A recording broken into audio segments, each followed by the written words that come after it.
പറഞ്ഞാൽ ഞാൻ ദൈവ പൈതലാകത്തില്ല. ഹല്ലേലൂയ.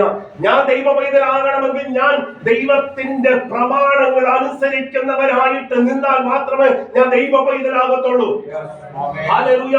ഞാൻ എന്റെ പേര് കൊണ്ട് സ്തോത്രം ഞാൻ ക്രിസ്ത്യാനിയാണെന്നോ അല്ലെ ദൈവ പൈതലാണെന്നോ ഒക്കെ മറ്റുള്ളവരുടെ മുമ്പിൽ വീമ്പ് പറയാം. പക്ഷേ ആര് ദൈവ പ്രമാണത്തിൽ നിൽക്കുന്നോ അവനെയാണ് ദൈവ പൈതൽ എന്ന് പറയുന്നത്. ഇവിടെ വായിക്കുന്നു, എന്നെ ശരണം. അതുകൊണ്ട് ദാവീദ് പറയുക, ഞാൻ യഹോവയെ ശരണമാക്കിയിരിക്കുന്നു. താഴോട്ട് വായിക്കുന്നു, പക്ഷികളെ നിങ്ങളുടെ പർവ്വതത്തിലേക്ക് പറന്നു പോകുവിൻ എന്ന് നിങ്ങൾ എന്നോട് പറയുന്നതെന്ത്? അതാ ഞാൻ പറഞ്ഞത്. കൂട്ട സഹോദരന്മാര് ഈ പ്രശ്നം വന്നപ്പോൾ ദാവീദിനോട് പറയാം, പർവ്വതത്തിലേക്ക് ഓടിപ്പോ രക്ഷ പ്രാപിക്കാൻ. ഹല്ലേലൂയ. ദാവീദ് പറയും, അവര് എന്നോട് അങ്ങനെ പറയുന്നേ, പർവ്വതത്തിലേക്ക്. ഹല്ലേലൂയ. ഈ അയർലൻഡില് ഒരു പക്ഷിയുണ്ട്, ഒരു പക്ഷി ഞാൻ കണ്ടിട്ടില്ല, ഞാൻ പുസ്തകത്തിൽ വായിച്ചറിവേ ഉള്ളൂ. ഹല്ലേലൂയ. ഭയാനകമായ കൊടുങ്കാറ്റ് അടിക്കുമ്പോൾ ഈ പക്ഷി പതറിപ്പോകത്തില്ല. ഈ പക്ഷി നേരെ എന്ത് ചെയ്യുന്നു, ഏറ്റവും ഉയരമുള്ള മരത്തിന്റെ ചില്ലയിൽ പോയി അങ്ങ് പിടിച്ചിരുത്തിട്ട് ശക്തിയായിട്ട് കൊടുങ്കാറ്റ് വരുമ്പോൾ ഇത് ആടാൻ തുടങ്ങും. ഇത് ആടുമ്പോൾ നല്ല ട്യൂണിൽ മാധുര്യമായ പാട്ടുകൾ പാടും. ഹല്ലേലൂയ, സ്തോത്രം. Hallelujah, hallelujah. ഇത് പറയുന്നതിന് കാരണം അതിനെ പ്രതികൂലത്തിന്റെ കൊടുങ്കാറ്റ് അതിനെ ക്ഷീണിപ്പിക്കാൻ അതിനെ വിട്ടുകൊടുക്കുന്നില്ല. ഹല്ലേലൂയ. ഇവിടെ നാം അതുപോലെ തന്നെ നാം ഹല്ലേലൂയ, സ്തോത്രം. ഹല്ലേലൂയ. ശക്തിയോടെ എത്ര കാറ്റടിച്ചാലും, ഹല്ലേലൂയ, എത്ര ഭയാനകമായ സ്തോത്രം, ഹല്ലേലൂയ, കൊടുങ്കാറ്റടിച്ചാലും, ഹല്ലേലൂയ, ദൈവ പൈതൽ പാട്ടുപാടും. ഹല്ലേലൂയ.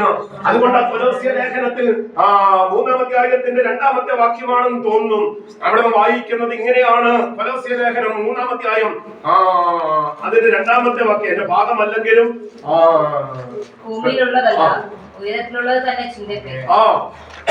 അവിടെ വായിക്കുന്നത് ഇങ്ങനെയാണ്, ഭൂമിയിലുള്ളതല്ല ഉയരത്തിലുള്ളത് തന്നെ ചിന്തിപ്പേൻ.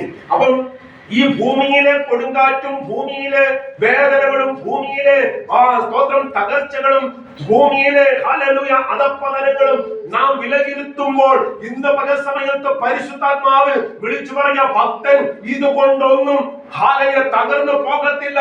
അവൻ അതിന്റെ നടുവിൽ പാട്ടുപാടും. ഈ കിഴി കൊടുങ്കാറ്റിൽ ഹല്ലേലൂയ എല്ലാവരും വേദനിച്ച് നിൽക്കുമ്പോൾ, എല്ലാവരും ഭാരപ്പെട്ട് നിൽക്കുമ്പോൾ അത് ഹല്ലേലൂയ ആടി പാടുന്നത് പോലെ ഇന്ന് പല സമയത്ത് ഭക്തൻ, ഇന്ന് പല സമയത്ത് പ്രതികൂലത്തിന്റെ കാറ്റിനെതിരെ നിന്ന് പാടുന്നവനാ ഭക്തൻ. Hallelujah, hallelujah. അതുകൊണ്ടാണ് അവിടെ പറയുന്നത്, പക്ഷികളെ നിങ്ങളുടെ പർവ്വതത്തിലേക്ക് പറന്നു പോകുവിൻ എന്ന് നിങ്ങൾ എന്നോട് പറയുന്നത് എന്ത്? ദാവീദിനോട് പറയുന്ന ആ സ്നേഹിതർക്ക് സ്തോത്രം. ഹല്ലേലൂയ. ദാവീദ് ഹല്ലേലൂയ വളരെ സ്നേഹത്തോടെ തന്നെയാണ് ഇടപെടുന്നത്. കാരണം ദാവീദിന് അറിയാം, ഹല്ലേലൂയ, നീതിമാനായിരിക്കുന്നവനെ ദൈവം വിടുവിക്കും. യഹോവ നീതിമാൻ, അവൻ നീതിയെ ഇഷ്ടപ്പെടുന്നു. നേരുള്ളവർ അവന്റെ മുഖം കാണും. അപ്പോൾ നേരുള്ളവർ അവന്റെ മുഖം കാണണമെങ്കിൽ നീതിമാനായ ദൈവം നീതിയെ ഇഷ്ടപ്പെടുന്നു. വക്രതയുള്ളവനോടും ദൈവം വക്രതയോടെ ഇടപെടുന്നു. അവിടെ വായിക്കുന്നത് ഇങ്ങനെയാണ്. ഇതാ 2-ാമത്തെ വാക്യത്തിൽ വായിക്കുമ്പോൾ ഇങ്ങനെയാണ് വായിക്കുന്നത്. വായിച്ചേ. ഇതാ